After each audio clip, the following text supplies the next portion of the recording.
창세기 3장이고요. 그리고 세 번째 시간입니다. 3장의 주제는 인간의 타락이에요.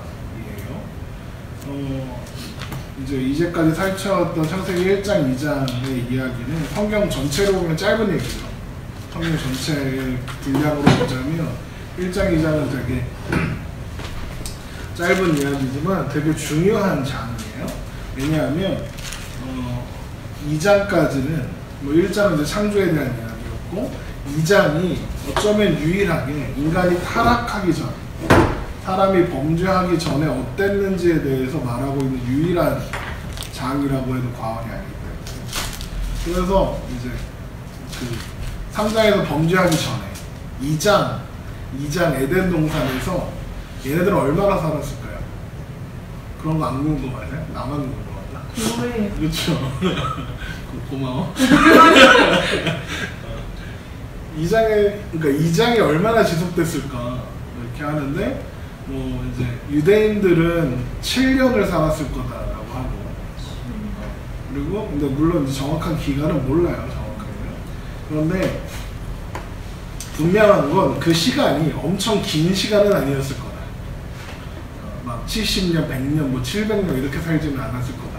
그러니까 에덴 동산에서 살지 얼마 안 된 때였지만, 그래도 이제 알 수 있는 건, 그래도 나름 여자와 더불어 재미있게 행복하게 하나님께서 맡기신 동산을 경작하고 지키며 이렇게 살아가고 있었겠죠. 그러니까 사실 2장의 이야기는 되게 중요해요. 왜냐하면 하나님의 창조와 또 하나님께서 인간들에게 허락하신 선물들이 얼마나 선하고 아름다운지, 하나님의 선하신 성품이 얼마나 그대로 반영되었는지를 보여주는 거예요. 그러니까 2장은 인간의 삶에 죄가 없었을 때 얼마나 복되고 아름다웠는지를 보여주는 유일한 장이에요. 근데 우리는 이 이야기는 좀 소홀해. 왜냐하면 보세요, 복음을 전할 때, 우리가 보통 교회에서 복음을 듣는다 할 때 제일 먼저 듣는 게 뭐예요? 우리는 죄인입니다. 이거부터 듣죠. 그러니까 3장부터 듣는 거예요, 사실 복음을 들을 때. 그러니까 죄인이라는 나쁜 소식을 먼저 듣고, 그래서 예수님이 우리를 위해서 죽으셨다로 가요. 그래서 예수님을 믿는 자마다 구원을 얻는다. 이게 이제 보통 복음이 들려지는 방식이죠. 근데 그러다 보니까 우리가 놓치게 되는 게 뭐냐면, 원래 세상이 타락 이전에는 아름다웠다 라는 거를 놓쳐요. 원래부터 세상이 이렇지 않았다. 원래부터 우리가 죄인이 아니었다. 원래 하나님이 의도하시고 목적하신 것은 복되고 아름답고 귀한 것이었다. 그냥 내가 흙탕물에 빠져갖고 막 수렁에서 건져낼 자가 없었을 때 하나님이 오셔서 예수님을 보내셔서 우리를 구원하셨고, 이제 내가 이제 수렁에서 건짐을 받았으니까 이제 내가 좀 씻고 정리하면 내가 정상적인 삶을 살 수 있다. 이 정도가 아니라 하나님 우리를 얼마나 복되게 창조하셨는지 그걸 알 수 있는 장이 1장이 된 거예요. 그런데 재미있는 게 뭐냐면, 하나님의 아담을 창조하셨던 상태는 완전한 상태는 아니에요. 그러니까 완전한 상태가 아니라는 게 이게 무슨 말이냐면, 그러니까 뭐가 부족하거나 뭔가 불행하거나 이렇게 답답하거나 부족한 게 있었다는 뜻이 아니라, 아담은 하나님께서 주시는 영원한 안식, 그게 이제 2장까지의 이야기였잖아요. 영원한 안식으로 들어가서 에덴에서 살아요. 그래서 하나님과 더불어서 영생을 누리는 존재로 살죠. 그런데 완전하지 않다는 건 뭐냐면, 거기서 더 자라갈 여지가 있었다는 뜻이에요. 완성을, 성숙을 향해서. 그러니까 하나님이 아담을 창조하실 때 완전하게 하지 않으셨던 것은, 아담이 하나님 안에서 영생을 누리는 존재로서 자라가게 하시고 함께 성장해 가시려고 하나님이 아담을 그렇게 창조하신 거예요. 그래서 아담한테는 시험이 주어지는 거예요. 그 시험이 뭐냐? 창세기 2장 16절에 선악을 알게 하는 나무, 그걸 먹지 말라라는 금령이었던 거죠. 그러니까 아담은 이제 아담 다음에 바로 창조된 여자와 함께 인류 역사상 유일하게 죄를 짓지 않을 수 있는 인간이었죠.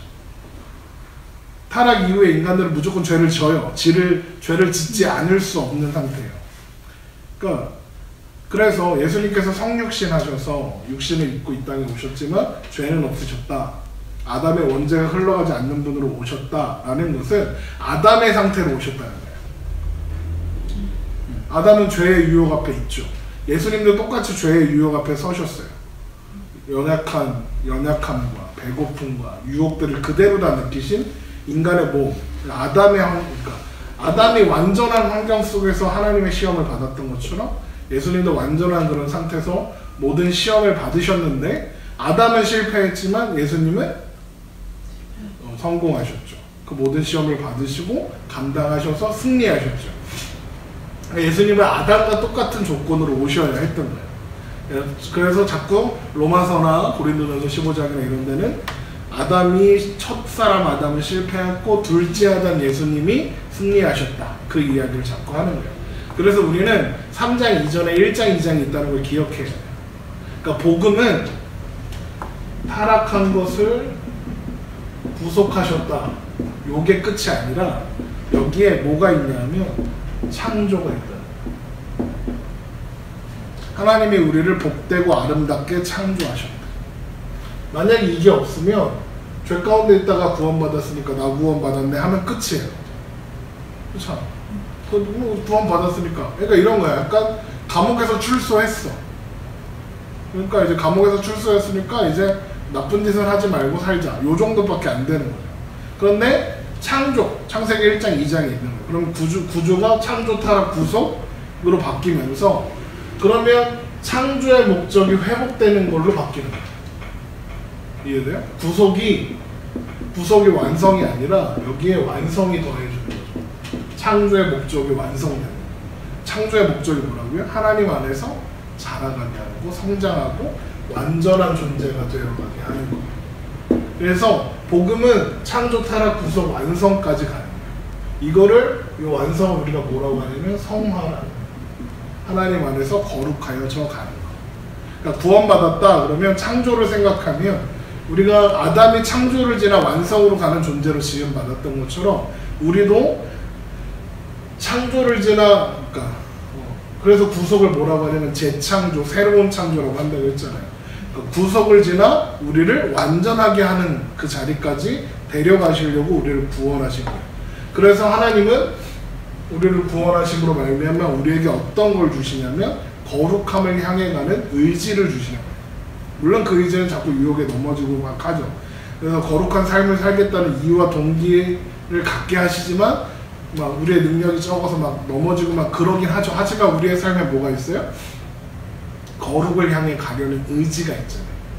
실패해도 그런데 그 가운데 우리가 실패해도 낙심하지 말을 것은 그것이 우리가 이루는 것이 아니라 하나님이 이루시는, 하나님과 함께 이루는 완성이기 때문에. 그래서 제가 맨날 좋아하는 말씀으로 맨날 나오는 게 빌립보서 1장 6절, 너희 안에 착한 일을 시작하신 이가 예수 그리스도의 날까지 이루실 줄을 우리는 확신합니다.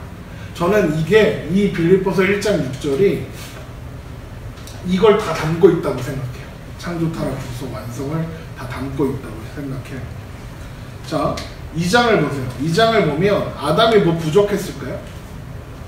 사람들이 여자가 부족했을까요?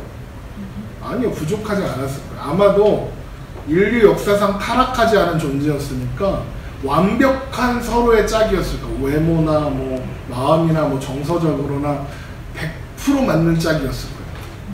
그런데 지금 어때요? 100% 맞는 짝이라는 게 존재할까요? 없어요.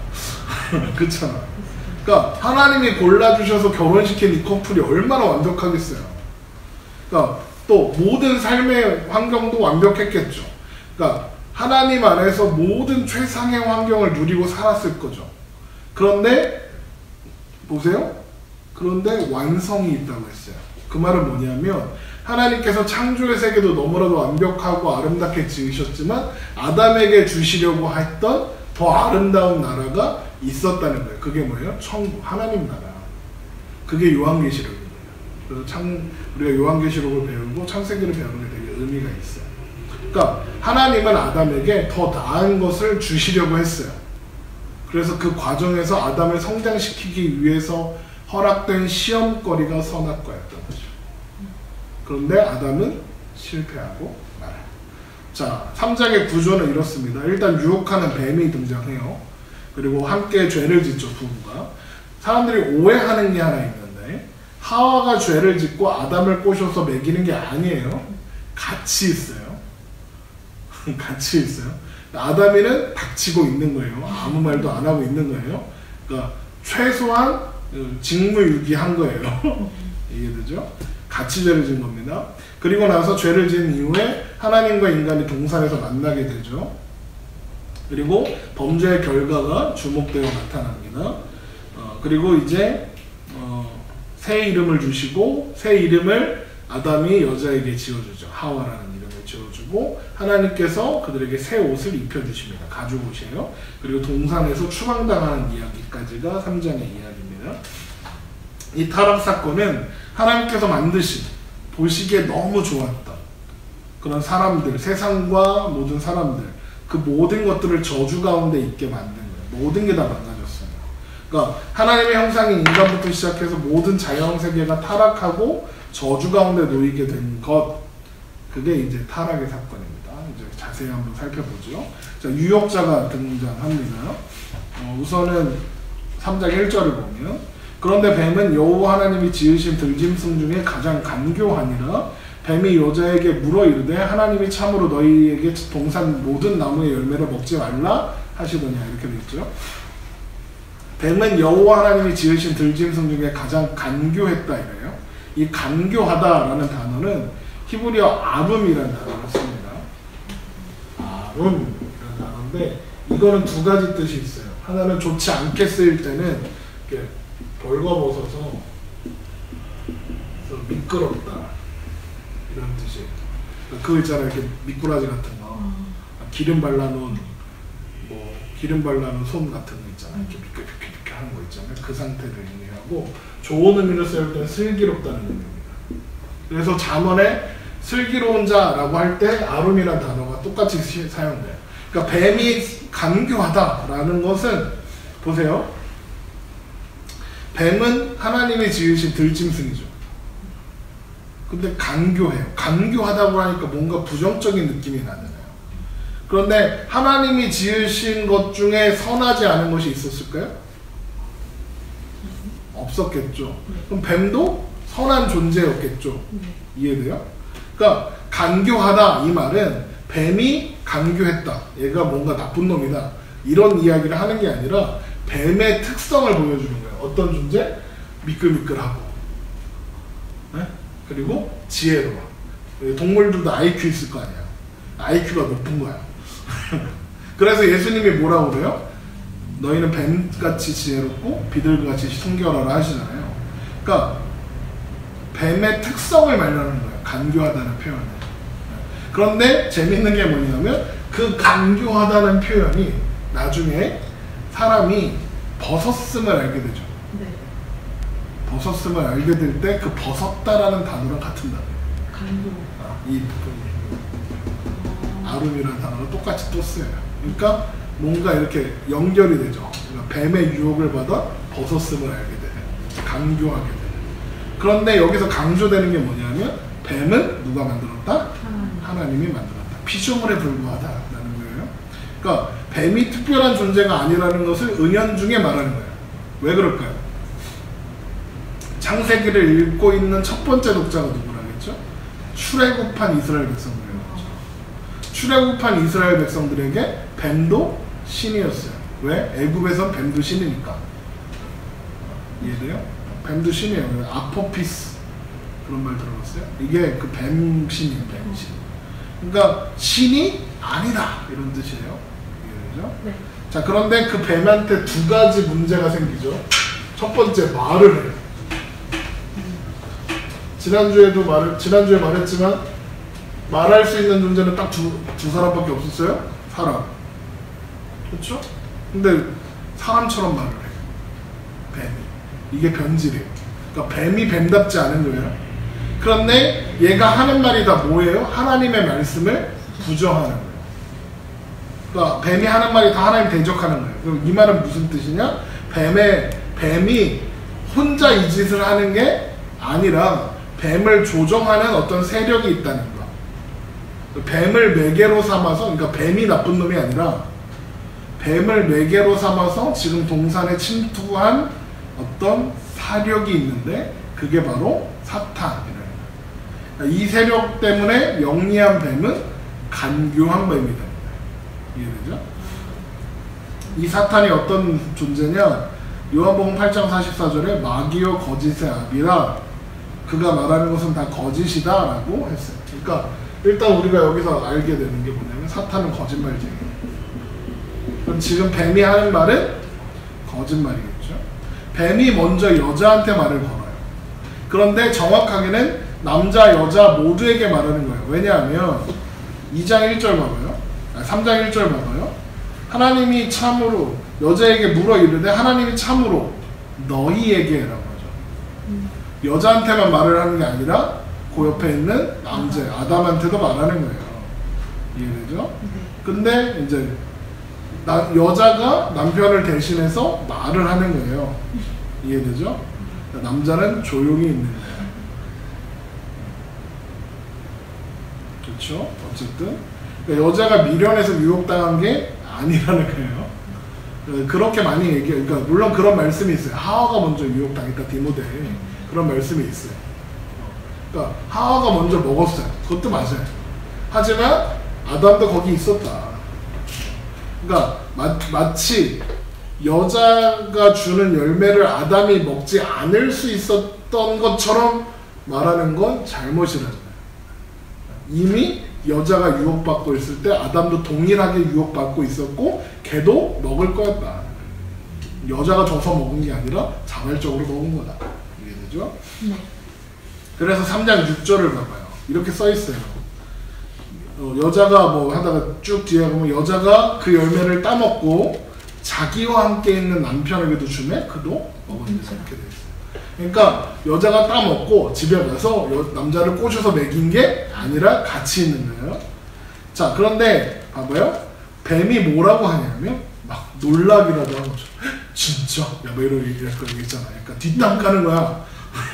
하나님 뒷담 까는 거야. 너희에게 동산 모든 나무의 열매를 먹지 말라고 하셨어? 이렇게 묻고 있는 거예요. 그러니까 하나님이 금지한 건 뭐예요? 선악을 알게 하는 나무만 금지하셨죠. 근데 그걸 과장하는 거예요. 그러니까 하나님이 접근하지 말라고 했던 그 나무를 확대시켰죠. 네. 그러니까 그게 무슨 말이냐면 하나님을 인색한 분으로 만드는 거예요. 하나님이 뭔가 막 이렇게 하나님 좀 나쁜 사람, 나쁜 분이네 이런 느낌을 주려고 하는 거예요. 그리고 나서 하나님에 대한 첫 번째 대회가 이제 시작되는 거예요. 자, 그런데 유혹이 언제부터 시작됐을까요? 그러니까 이 타락이 언제부터 시작됐을까요? 선악과를 먹었을 때 시작됐을까요? 말을 걸었을 때. 타락은 언제 시작했냐면 여자가 대답을 할 때 시작했어요. 봐봐요. 봐봐요. 뱀이 말을 해요. 정상이에요? 안 정상이에요? 그렇죠? 그런데 남자와 여자는 어떤 임무를 맡았어요? 생육하고 번성하고 충만하고 땅을 정복하고 다스려야 해요. 왕이야. 그런데 순리를 거스리는 존재가 나타났어요. 그럼 어떻게 해야 돼요? 다스렸어야 해요. 네 뭔데 말을 하냐? 이렇게 했어야 돼요. 근데 대답을 해요. 말을 섞는 거예요. 이해돼요? 그러니까 여기부터 죄가 시작되는 거예요. 자기의 역할을 버렸죠. 다스리는 역할을 하지 않고 뭘 하는 거야? 뱀하고 말을 섞는 거야. 근데 여자가 빈정이 상했어요. 그래서 뱀의 말을 수정해요. 그런데 뱀의 계략에 말려들었죠. 그래서 뭐라고 하냐면 3장 2절 보세요. 여자가 뱀에게 말하되 동산나무의 열매를 우리가 먹을 수 있으나 동산 중앙에 있는 나무의 열매는 하나님의 말씀에 너희는 먹지도 말고 만지지도 말라. 너희가 죽을까 하노라. 여기 보면 다 맞는 말 같은데 뭔가 추가되고 축소되고 추가되고 이게 있어요. 여기 보면 먹지 말라가 만지지 말라까지 확대됐죠. 만지지 말라고는 안 하셨어요. 만져도 돼. 먹지만 먹지만 하면 돼요. 근데 만지지 말래요. 물론 먹지 않으려면 만지지 말아야겠죠. 근데 그러니까 뭐냐면 여자가 한 가장 큰 실수는 뭐냐면 하나님의 말씀을 왜곡하는 뱀의 말에 대꾸하는 거야. 아까 얘기했죠? 말하지 말라고 해야 되는데 말하게 내버려두었죠. 근데 말을 해. 근데 뱀이 비아냥거리잖아. 거기에 휩쓸리는 거야. 이미 대답을 시작할 때 마음에 틈이 생긴 거예요. 그러니까 이미 그 대화를 시작하면서 여자는 하나님의 선하심에 대한 의심을 시작했어요. 뭐가 바뀌었냐? 첫 번째, 하나님이 허락하신 것은 동산에 있는 각종 나무의 열매였어요. 근데 이게 어떻게 축소됐냐면 동산 나무의 열매. 그러니까 하나님은 모든 나무의 열매를 허락하셨는데 마치 먹을 수 있는 게 정해져 있는 것처럼 축소했어요. 그렇죠? 그러니까 한 가지를 제외하고 모든 나무였는데 여자는 동산 나무의 열매, 그러니까 조금 줄인 거예요. 먹을 수 있는 나무가 정해져 있는 거죠. 그렇죠? 그리고는 과장을 해요. 만지지 말라 했다고. 먹지 말라고 하셨죠. 그러니까 그러면서 다시 축소하죠. 뭐라고? 반드시 죽는다 하셨는데 죽을까 하노라로 바꾸죠. 그러니까 무슨 말이냐면 하나님의 말씀을 가볍게 여기고 하나님의 말씀을 가볍게 여긴다는 건 무슨 뜻이냐? 하나님을 가볍게 여기는 거예요. 그러니까 하나님의 말씀을 가감해서 하나님의 선하심은 축소하고 하나님의 위엄과 하나님의 명령은 가볍게 여기기 시작하는 거예요. 그러니까 지금 그 타락이 뱀의 말에 대답하기 시작할 때부터 시작됐다는 걸 증명할 수 있는 거예요. 그러니까 이 여자의 말이 뱀의 다음의 말을 가져오고 그 뱀의 다음의 말이 실제적인 죄의 형장까지 가게 하거든요. 7번 보세요. 뱀은 반드시 죽으리라 하신 하나님의 말씀을 정면으로 부정하죠. 뱀은 마치 자신이 여자보다 하나님을 더 잘한다는 것처럼, 아니야, 내가 하나님 마음을 다 알아, 이러는 것처럼 하나님이 아시는 걸 안다고 주장하는 거예요. 그러면서 그 여자의 마음에 시작된 의심과 불신을 자극하면서 하나님을 이기적인 분으로 만들죠. 3장 4절 보세요. 뱀이 여자에게 이르되 너희가 결코 죽지 아니하리라. 거짓말이죠. 3장 5절 너희가 그것을 먹는 날에는 너희 눈이 밝아져 하나님과 같이 되어 선악을 알 줄을 하나님이 아십니다. 그러니까 이런 거예요. 내가 하나님 잘 아는데 하나님이 그거 먹지 말라고 한 건 그거 먹으면 하나님처럼 될까 봐 그런 거야. 속이고 있는 거야.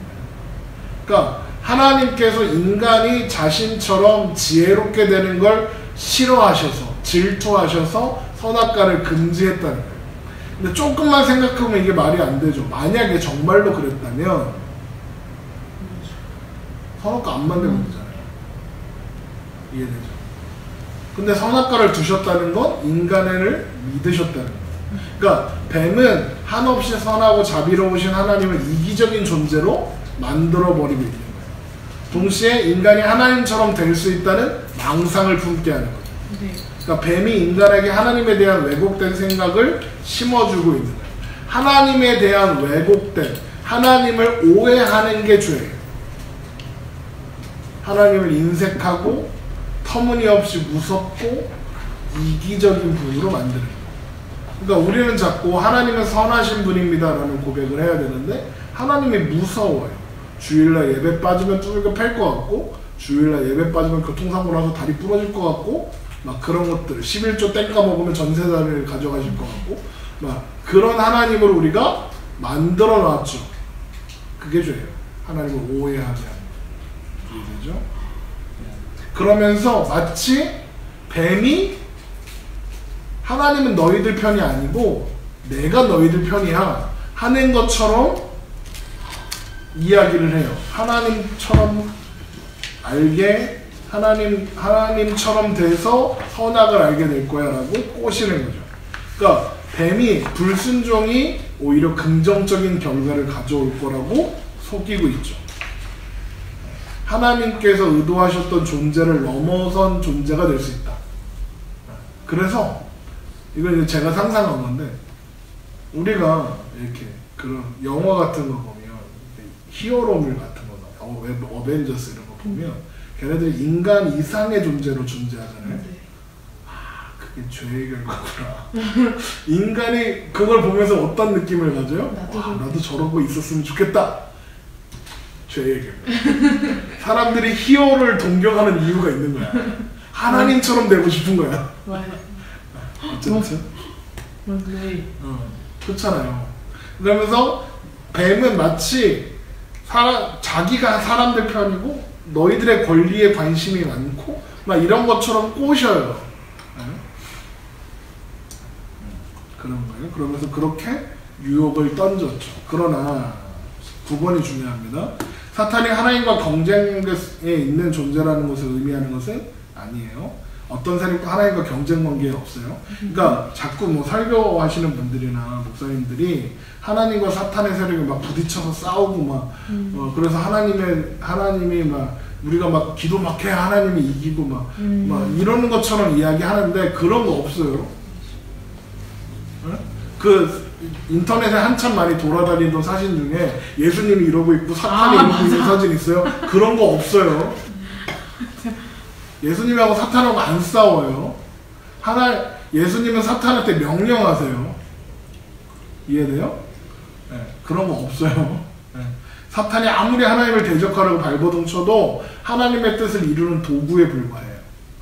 그러니까 사탄이 우리를 막 유혹하고 힘들게 하고 막 그러는 거 다 하나님 뜻 안에서 이루어지는 거예요. 그래서 잠언 16장 4절을 보세요. 이 말씀이 참 중요한 말씀이고 참 좋은 말씀인데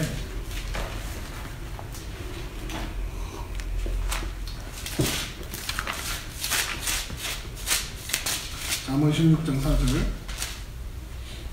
여호와께서 온갖 것을 그 쓰임에 적당하게 지으셨느니 여기 이게 중요해요.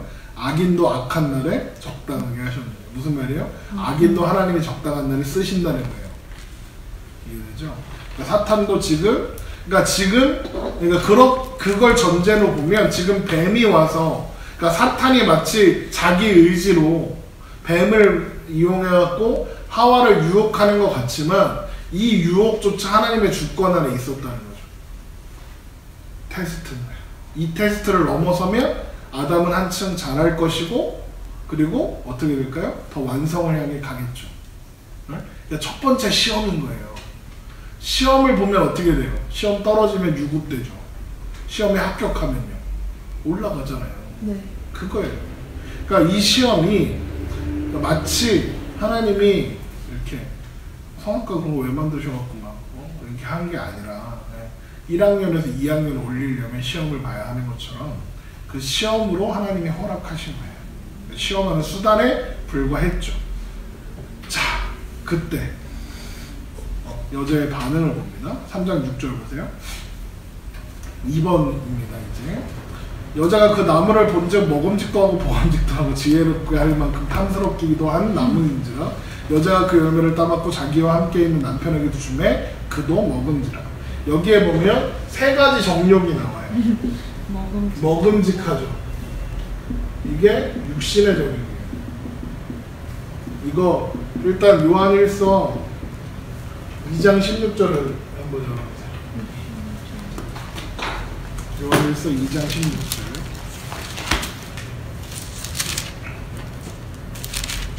요한일서 2장 16절. 보세요. 이는 세상에 있는 모든 것이 육신의 정욕과 안목의 정욕과 이상의 자랑이니 다 아버지께로 온 것이 아니요 세상으로부터 온 것이라 하죠. 자, 이 죄가 창세기에서 시작된 거예요. 먹음직도 하고 보암직도 하고 지혜롭게 할 만큼 탐스럽죠. 보암직도 하죠. 보암직하죠. 안목의 정욕. 또 지혜롭게 할 만큼 탐스럽게 하죠. 이게 뭐냐면 이제 지혜롭게 돼서 뭐가 되겠다는 거예요? 하나님처럼 되겠다는 거죠. 그게 이생의 자랑. 높아지겠다는 거예요. 높아지겠다. 이해되죠? 그러니까 이 정욕이 다 이걸 뭐라고 하냐면 정욕, 탐욕이라고 해요. 이해되죠? 탐욕이 시작된 거예요. 그러니까 죄는 탐욕이에요. 탐욕이 이제 인간의 생각과 삶을 움직이는 원인이 돼요. 그래서 사람은 욕망을 따라 움직이잖아요. 그거 얘기하는 거예요. 또 예수님이 동일한 시험을 받으세요. 마태복음 4장 1절 한번 보세요. 마태복음 4장에 마귀에게 시험을 받으러 광야로 가시는 장면이 나와요. 그런데 거기 보면 첫 번째 시험이 뭐죠? 돌들로 떡을 만들어라. 그렇죠? 네. 그 다음에 성전 꼭대기에 세우고 뛰어내리라. 네. 멋있게 보이라는 거죠. 네. 또 병 가서 천하 높은 산으로 가서 천하 만국을 주리라. 그죠? 왕이 되게 하겠다. 똑같은 시험을 받았죠. 아담 하와와 똑같은 시험을 받았다고. 그런데 다 어떻게 하시죠? 승리하시죠. 하나님의 말씀으로. 다음 3번. 여자는 남자를 유혹하지 않았어요. 여자는 주고 남자는 먹어요. 남자는 아무 문제를 제기하거나 의문을 품지 않았어요. 뱀과의 대화를 여자가 주도하기는 했으나 남자도 옆에 있으면서 암묵적으로 동의하고 있는 거예요. 그러니까 여자의 범죄는 곧 남자의 책임이기도 한 거예요. 사람은 하나님과 같이 되고자 했고 그 결과 하나님과 적대관계로 돌아섰죠. 인간이 그런데 이게 뭐냐면 하나님처럼 되지 못하고 오히려 뱀의 말에 이끌려 간 결과라서 어떻게 됐냐면 뱀의 하수인이 되는 거예요. 오케이? 5번. 인간은 하나님의 형상대로 지어졌기에 하나님을 닮은 존재다. 인간은 하나님을 닮아서 지성과 정서와 의지, 지정의를 가지며 선함과 의로움과 거룩함 같은 속성을 가진다. 인간은 자신의 존재를 통해 하나님을 드러내고 그런 의미에서 인간은 제한적이나마 하나님과 같은 이게 되게 중요한 말이에요. 하나님과 같은 존재였죠. 하나님의 형상이므로. 그러나 인간이 하나님께 의존하고 있을 때 인간은 하나님과 같은 존재가 될 수 있어요. 그런데 인간이 스스로 어떻게 됐어요? 스스로 하나님과 동등한 위치에 올려가려고 한 거예요. 그러니까 하나님을 닮으려는 경건한 노력이 아니라 스스로 높아지기 위한 교만이었죠. 이해돼요? 네. 그게 죄인 거예요. 그러니까 가만히 있으면 어떻게 돼요? 하나님처럼 돼요. 이해돼요? 가만히 있으면 하나님을 드러내요. 하나님과 같은 존재예요. 그런데 내가 스스로 높아지려고 함으로써 오히려 하나님을 버리고 하나님과 동등한 위치로 가지 못하게 되는, 하나님과 같이 되지 못하는 존재가 되는 거예요. 이게 타락입니다. 그런데 그래서 하나님과 동등하지 않은 존재가 하나님과 동등하게 되려고 해서 망했잖아요. 그래서 하나님과 동등한 존재가 하나님과 동등하지 않은 존재의 모습으로 이 땅에 오시려 했던 거예요. 예수님. 그게 빌립보서 2장 6절이죠. 빌립보서 2장 6절 한번 보세요. 그는 근무 하나님의 본체시나 하나님과 동등됨을 취할 것으로 여기지 아니하시고 오히려 자기를 비어 종의 형체를 가지사 사람과 같이 되셨고 사람의 모양으로 나타나서 자기를 낮추시고 죽기까지 복종하셨으니 곧 십자가에 죽으시니라. 이게 인간이 가져야 했을 포지션이라는 거예요. 그랬을 때 어떤 결과가 일어났느냐? 이러므로 9절. 이러므로 하나님이 그를 지극히 높여 모든 이름 위에 뛰어난 이름을 주사 하늘에 있는 자들과 땅에 있는 자들과 땅 아래에 있는 자들로 모든 무릎을 예수의 이름에 꿇게 하시고 모든 입으로 예수 그리스도를 주라 시인하여 하나님 아버지께 영광을 돌리게 하셨느니라. 무슨 말이에요? 인간이 하나님 앞에 예수님과 같은 태도로 섰다면 하나님께서 누구를 높이세요? 우리를 높이사 우리를 통해서 하나님이 증거되고 하나님이 드러나고 하나님과 같이 될 수 있었던 거예요. 그래서 요한계시록에 가면 회복된 자들이 보좌에 앉죠. 기억나요? 회복된 자들이, 구원받은 자들이 예수 그리스도와 함께 보좌에 앉아서 통치하죠. 그거예요. 하나님이 그리셨던 창조의 목표가 바로 요한계시록이었던 거예요. 그런데 아담이 실패함으로 무너졌고 예수 그리스도가 그것을 이루심으로 이제 창조의 목적을 요한계시록에서 이루시는 거죠. 요한계시록하고 창세기 하길 잘한 거야. 자, 그러고 나서 어떻게 되느냐? 남녀는 선악을 아는 대신 벌거벗은 걸 알게 됐죠. 3장 7절 보세요. 이에 그들의 눈이 밝아져 자기들이 벗은 줄을 알고 무화과 나무 잎을 엮어 치마로 삼았더라. 자, 사실 남자와 여자 사이에 벌거벗었다는 걸 몰랐을까요? 알았을까요? 알았어요. 2장 25절에 아담과 그의 아내가 두 사람이 벌거벗었으나 부끄러우지 않았다라고 돼 있어요. 네. 얘네들 벗고 있는 거 알아요. 이해되죠? 그러니까 이게 그 벗고 있는 게 뭐라고 했죠? 남자와 여자가 서로 수치 없이 가릴 것 없이 담 없이 건강한 관계의 모습이다라고 제가 지난 시간에 이야기했잖아요. 근데 그 벌거벗은 것이 이제는 불편한 게 된 거예요. 뭐예요? 남자와 여자 사이에 담이 생긴 거예요. 조화와 일치의 관계에서 분열과 긴장의 관계로 바뀐 거죠. 이제 인간은 숨겨요. 숨기는 게 있어요. 이해돼요? 남편과 아내 사이에도 숨기는 게 있어요. 그렇게 되는 거예요. 그러니까 어떻게 된 거예요? 이거를 그래서 제가 여기 뭐라고 썼냐면 퇴보하게 되었다라고 썼어요. 자, 7번 벗었음을 나타내는 말이 에롬이 사탄의 도구가 된 뱀의 간교함을 뜻하는 아름과 발음과 어원이 비슷하다. 그랬죠? 아까 이거 얘기했잖아요. 네. 인간이 벗었음을 자각하고 수치심을 갖게 된 것이 뱀의 교활한 특성과 유사하다. 무슨 말이냐면 에롬은 이제 인간의 수치고 그가 뱀의 아름한 특성, 간교한 특성을 담게 됐다. 무슨 뜻이요? 뱀의 지배로 들어가게 되잖아요. 뱀이 누군데? 사탄이요. 이해되죠? 그러니까 8번 보세요. 아담은 하나님과의 관계에서 인류를 대표하는 위치에 있었고 아담이 시험을 받아 범죄한 것은 인류의 대표자로서 그렇게 한 것이기 때문에 아담과 더불어 모든 인류가 시험을 받아 범죄한 거예요. 아담이 시험을 받아 범죄할 때 그를 통해 생겨날 사람들도 그 안에서 다 시험을 받은 거고 다 범죄한 거예요. 이 말이 무슨 말이냐? 만약에 현옥이가 거기 있었어도 선악과를 따먹었을 거라는 거죠. 이해되죠? 9번 수치를 경험하고 순수성을 상실한 채 살게 된 두 사람은 그 문제를 어떻게 하려고요? 스스로 해결해 버리는 거죠. 스스로 수치를 가리려고 해요. 그래서 무화과 잎을 덮었어요. 근데 벌거벗음을 어떻게 대충 가릴 수는 있을지 모르지만 그 수치가 가려진 건 아니었죠. 네. 재밌는 게 뭐냐면 왜 무화과 나무 잎이었을까요? 이런 거요. 그것도 그러고요. 그 팔레스타인 지방에서 가장 큰 잎을 만드는 나무가 무화과 나무예요.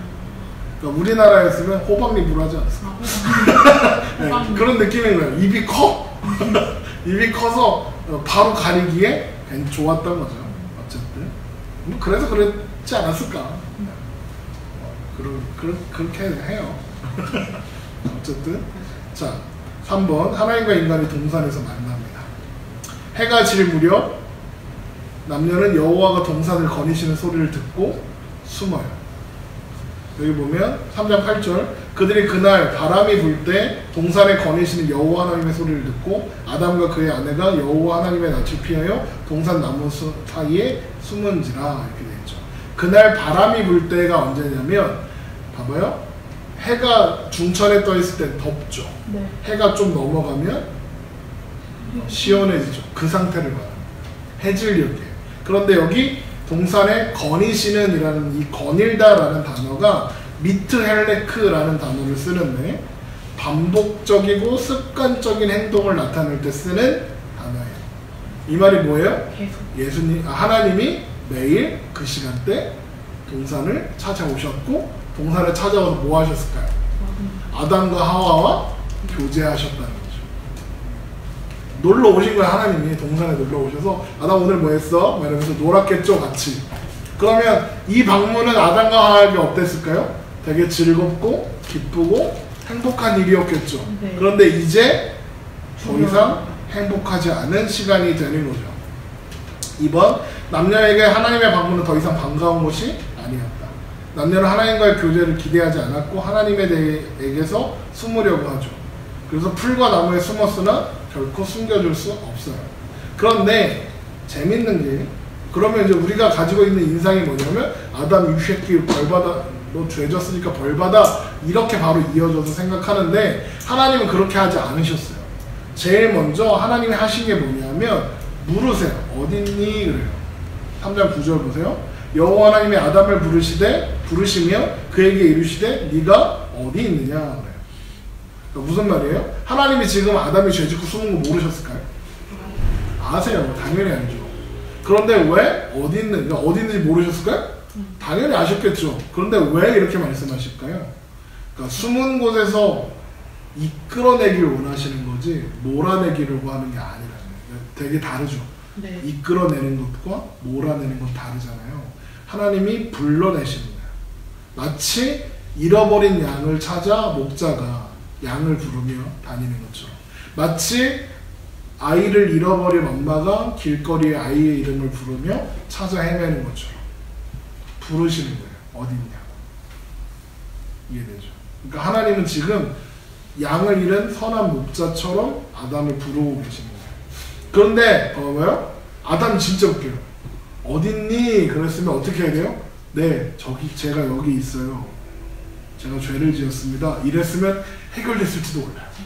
근데 얘가 뭐라고 대답하냐면, 그 어디 있느냐라는 질문을 아담은 어떻게 받아들이냐면, 왜 숨었니? 라고 받아들여요. 그 대답을 이렇게 해요. 3장 10절 보세요. 이르되 내가 동산에서 하나님의 소리를 듣고 내가 벗었으므로 두려워하여 숨었나이다. 봐봐요. 예수님은 하나님 뭐라고 하셨는데요? 어딨니? 그랬죠. 그럼 뭐예요? 나와서 회개해라, 이런 뜻이에요. 하나님 불러내시길 원하는 거예요. 그런데 아담은 거부하죠. 거부하는 거예요. 하나님과 만나는 게 그러니까 하나님을 이제 더 이상 사랑하지 않게 된 거예요. 하나님을 두려워하기 시작했어요.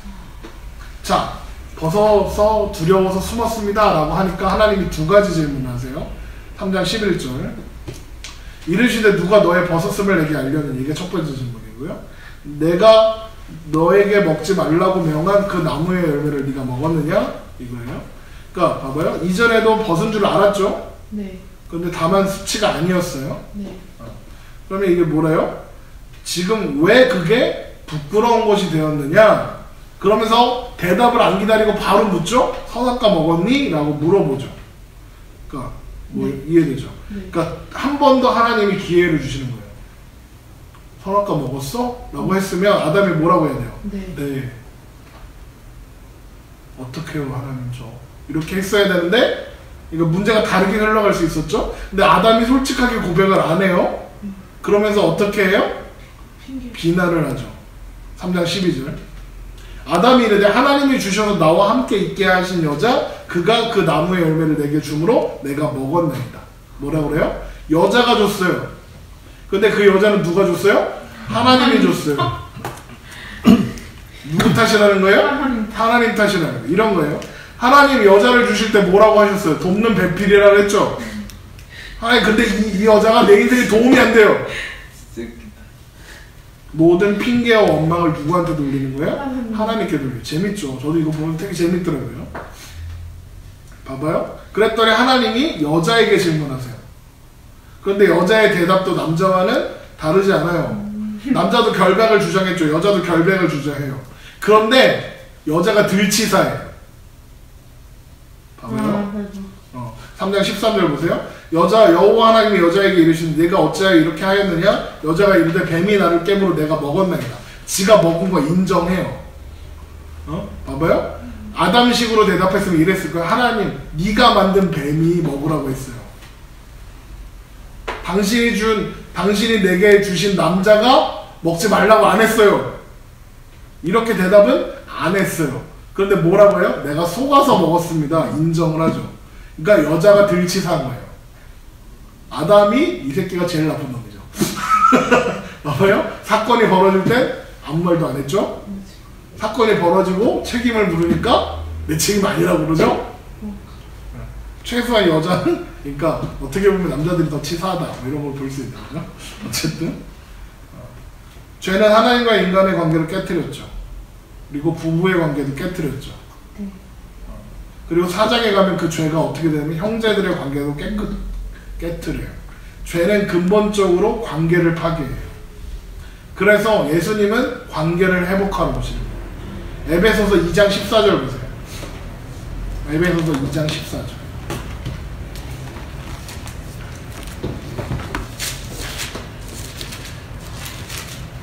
에베소서 2장 14절.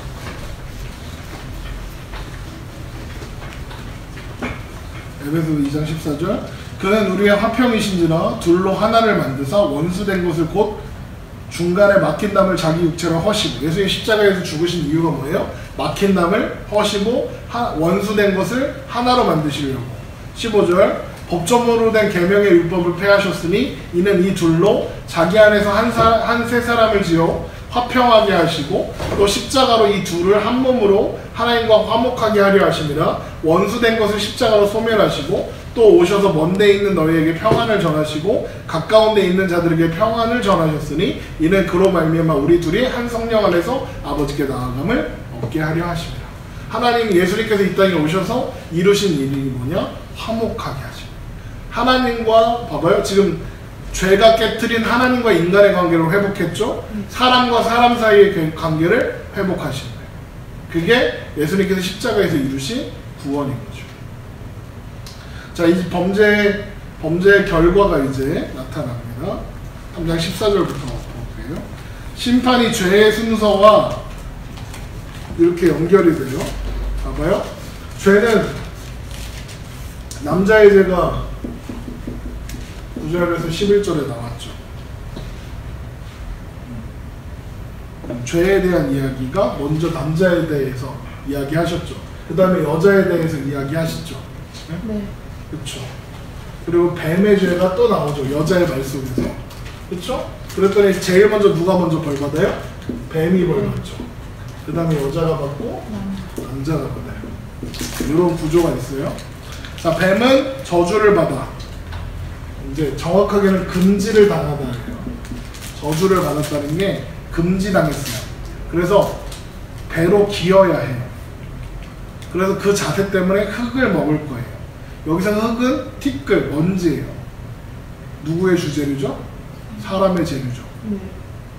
이런 처벌은 뱀의 죄와 일치해요. 여자에게 먹도록 유혹했죠. 뱀은 이제 흙을 먹을 거예요.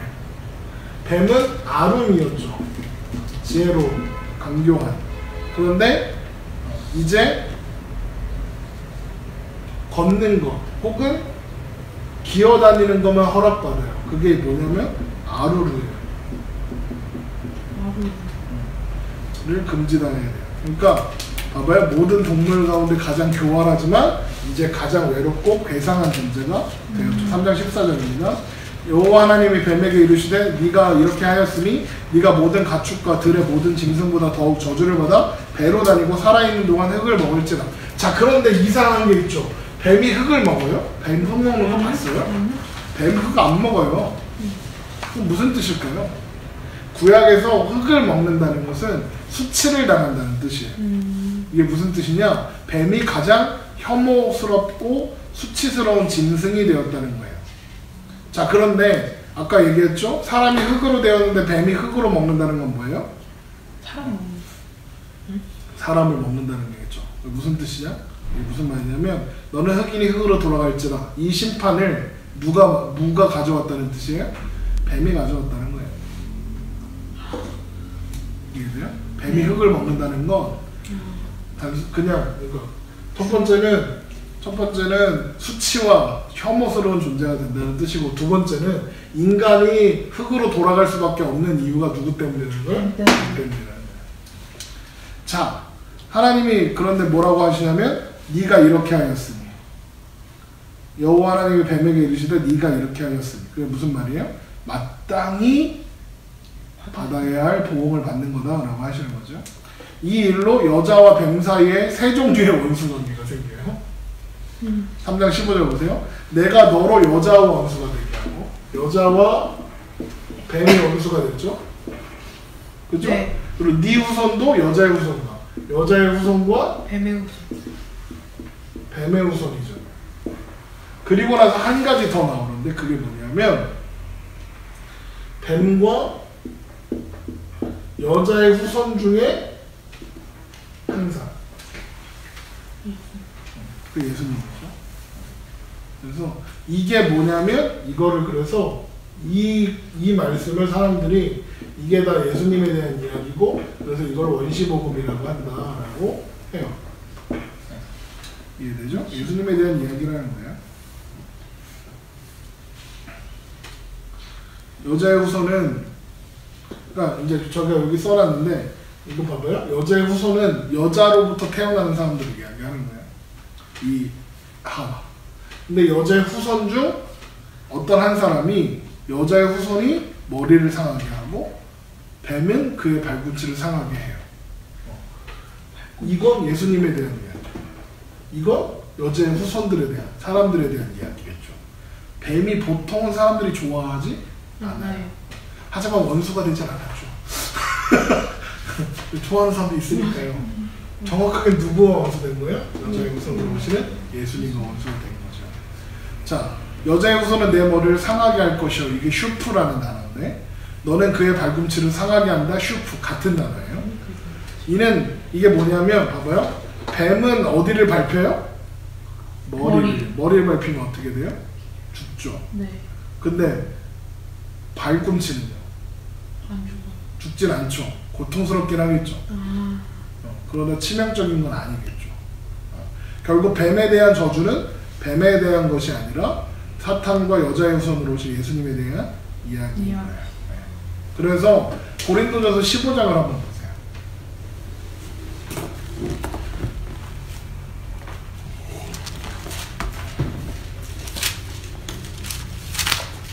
고린도전서 15장 21절.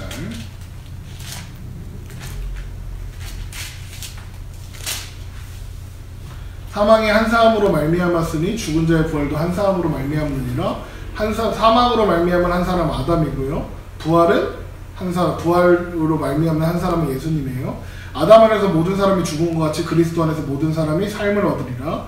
그러나 각각 자기 차례대로 되리니 먼저는 첫 열매인 그리스도이요 다음에는 그가 강림하실 때 그리스도에 속한 자요 그 후에는 마지막이니 그가 모든 통치와 모든 권세와 능력을 멸하시고 나라를 아버지 하나님께 바칠 때라. 요한계시록 마지막 때를 이야기하는 거죠. 그러면서 25절에 뭐라고 되어 있냐면 그가 모든 원수를 그 발 아래 두실 때까지. 발 아래 둔다는 게 뭐예요? 밟는다는 거잖아요. 네. 네. 지금 뱀의 후손은 뱀을 밟으실 거죠. 둘 때까지 반드시 왕노릇 하시느니 맨 나중에 멸망받을 원수는 사망이라. 만물이 그의 발 아래 두셨다 하셨으니 만물을 아래에 둔다 말씀하실 때 만물을 그의 아래에 두시니가 그 중에 들지 아니하는 것이 분명하구나. 그렇죠? 7번 이제 여자가 벌받죠. 여자는 임신의 고통을 당합니다. 그러면 이건 뭐냐면 봐봐요. 임신과 출산은 있다는 얘기예요. 봐봐요. 여기 어떻게 되어 있냐면 또 여자에게 이르되 내가 너에게 임신하는 고통을 크게 더하리니 이랬어요. 원래 임신과 출산은 예정되어 있었던 거예요. 고통을. 그런데 거기에 뭐가 추가된 거예요? 고통이 추가된 거죠. 그러니까 원래는 자식을 낳는 건 축복이었어요. 생육하고 번성하라 했잖아요. 네. 축복이었죠. 근데 그게 이제 저주로 바뀌는 거예요. 그러면서 네가 수고하여 자식을 낳을 거예요. 그런데 여기 중요한 말이 나와요. 너는 남편을 원하고 남편은 너를 다스릴 거래요. 여자가 남편을 원한다는 게 이게 무슨 말이냐면 막 남편이 안 사랑해주면 막 나는 슬프고 막 이런 뜻이 아니에요. 남편을 갖고 싶어 한다는 거예요. 이게 무슨 말이에요? 결혼하고 남편을 욕망한다. 이게 뭐예요? 남편을 내 맘대로 하고 싶다는 거예요. 이해돼요? 그런데 남자는 어떻게 해요? 다스릴 거래요. 남자는 또 여자를 내 맘대로 하고 싶어요. 그럼 어떻게 될까요? 싸우겠죠. 서로가 서로를 지배하려고 하는 거예요. 그 이야기를 하는 겁니다. 그러니까 이 말씀이 마치 막 여자는 남자를 너무 막 남자만 쫓아다녀야 되고 막 그런 말씀이 아니라 여자는 남자를 욕망하게 되어서 남자를 내 맘대로 하고 싶어 하게 하고 남자도 똑같이 여자를 다스리려고 하니까 싸운다는 얘기 하는 거예요. 서로를 지배하려고 한다는 거죠. 자, 9번 남자의 죄는 먹었다는 것이고 남자의 형벌은 먹는 것으로 인해 고통받는 거예요. 봐봐요. 남자는 먹었죠. 그래서 먹는 것으로 고통받아요. 3장 17절 보세요. 아담에게 이르시되 네가 네 아내의 말을 듣고 내가 먹지 말라 한 나무의 열매를 먹었은즉 봐봐요. 먹었죠. 이게 죄라는 거예요. 먹은 게 죄라는 거예요. 땅은 너로 말미암아 저주를 받고 너는 내 평생에 수고하여야 그 손산을 먹으리라. 이게 남편의 운명이에요. 남자의 운명이죠. 다루기 어려운 땅, 가시덤불과 엉겅퀴에서 일하게 됐죠. 이제 영원히 그렇게 흙으로 돌아갈 때까지 영원히 그러고 살아야 돼요. 봐봐요. 3장 18절 땅이 내게 가시덤불과 엉겅퀴를 낼 거죠. 땅은 원래 뭘 냈었는데 좋은 열매를 냈었죠. 근데 이제 좋은 열매가 나오지 않고 이제 밭에 채소를 먹을 수 있어요. 네가 흙으로 돌아갈 때까지 얼굴에 땀을 흘려야 먹을 것을 먹으리니 네가 그것을 취하음을 입었으니라. 너는 흙이니 흙으로 돌아가라.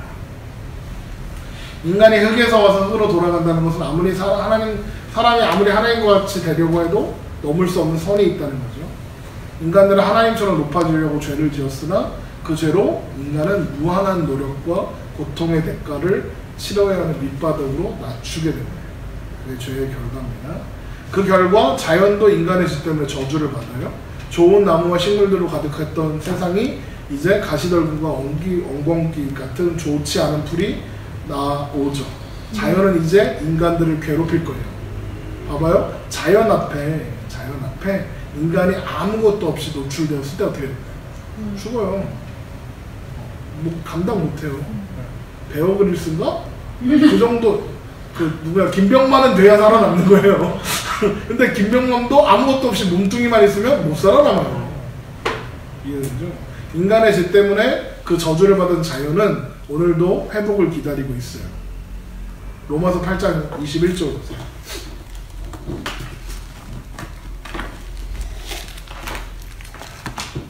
로마서 8장 21절.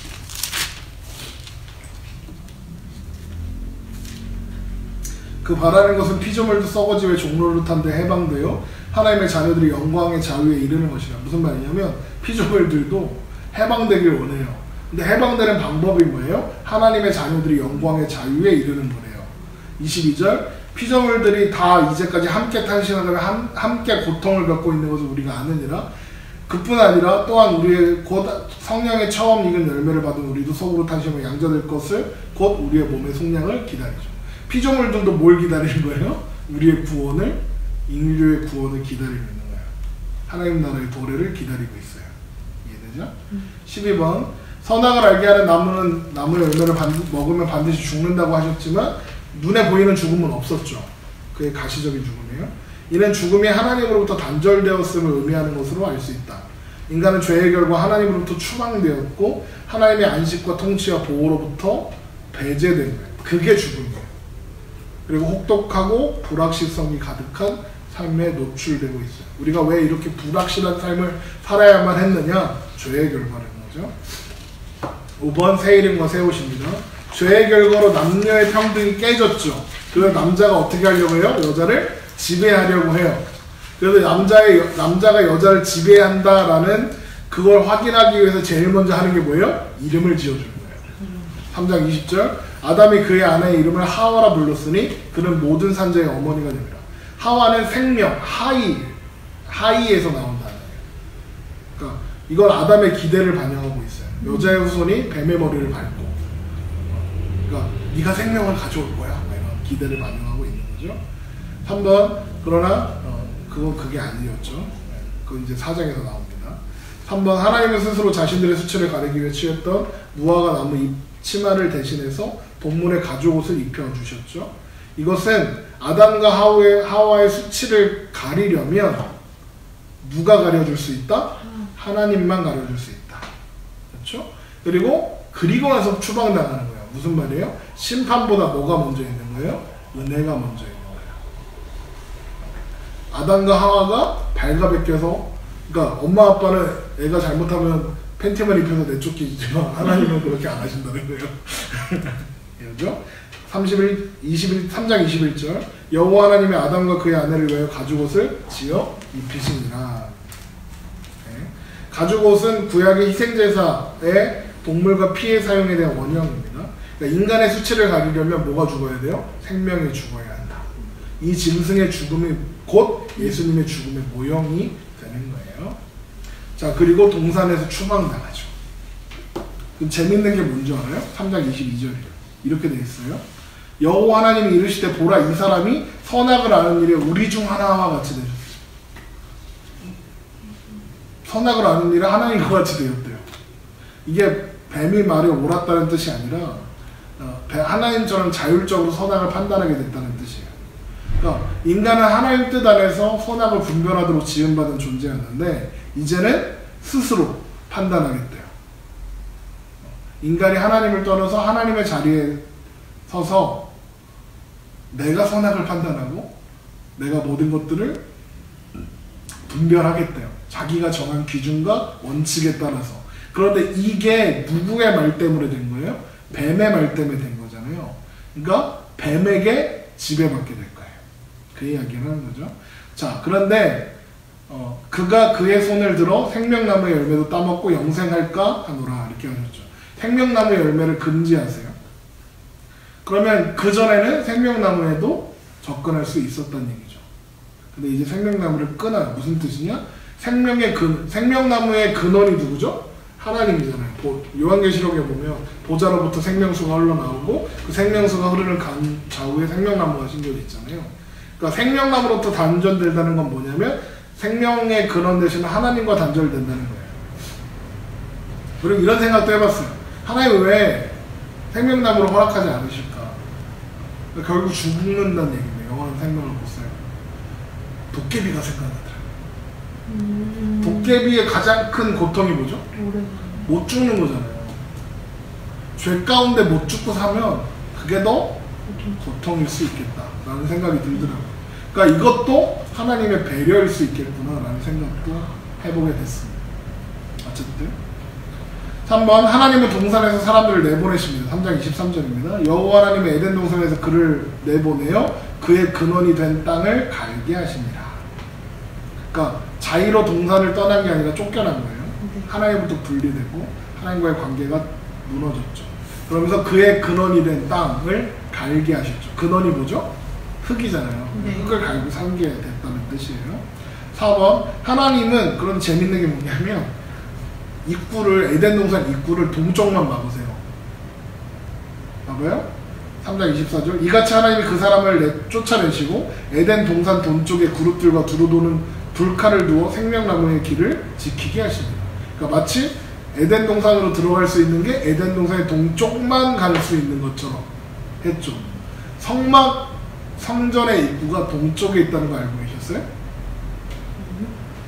에덴 동산 설명하면서 이건 성막의 모형이다 이렇게 했던 거 기억나요? 그거예요. 그런데 그룹들이 그 입구를 지키죠. 레위인들이 그 입구를 지키면서 외인들이 접근하면 죽여버려요.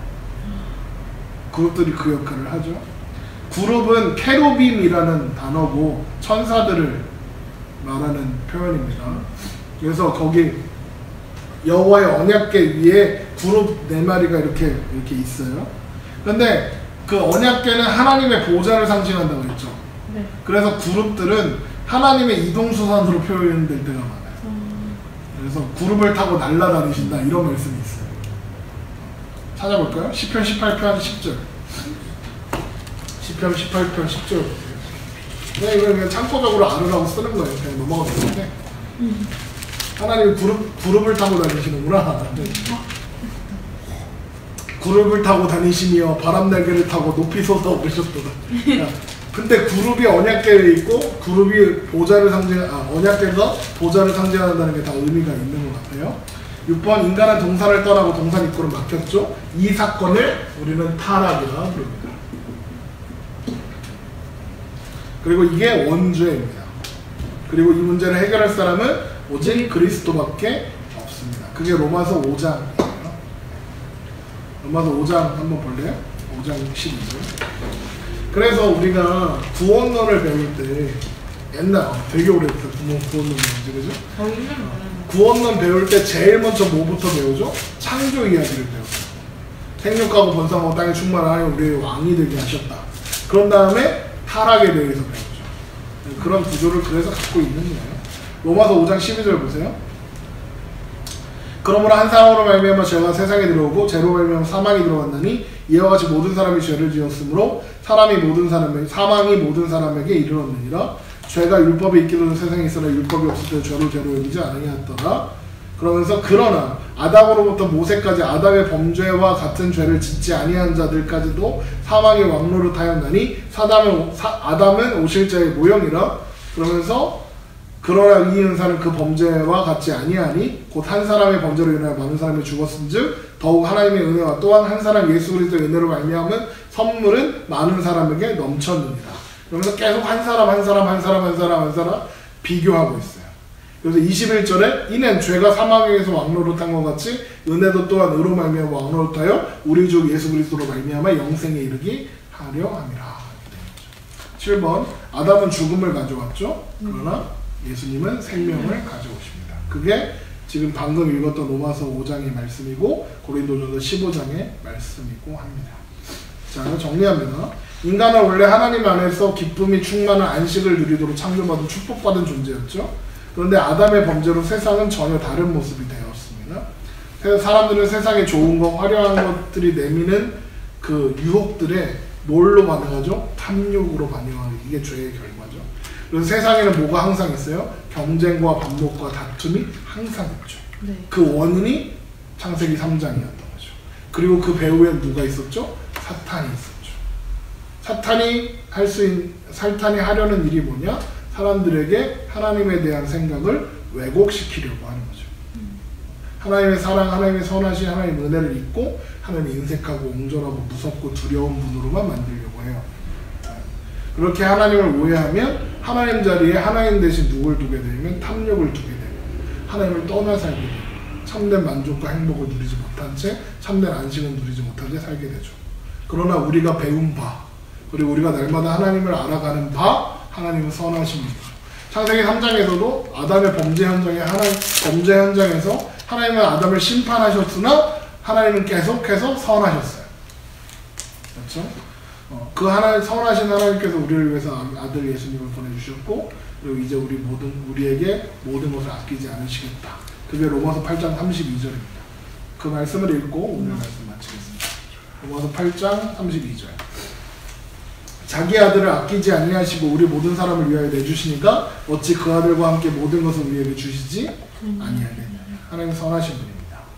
그리고 오늘의 결론이고 세상이 이 꼴인 게 타락됩니다. 오늘은 여기까지. 다음 시간에는 4장 최초의 예배와 그리고 최초의 살인사건과 그런 그런 것들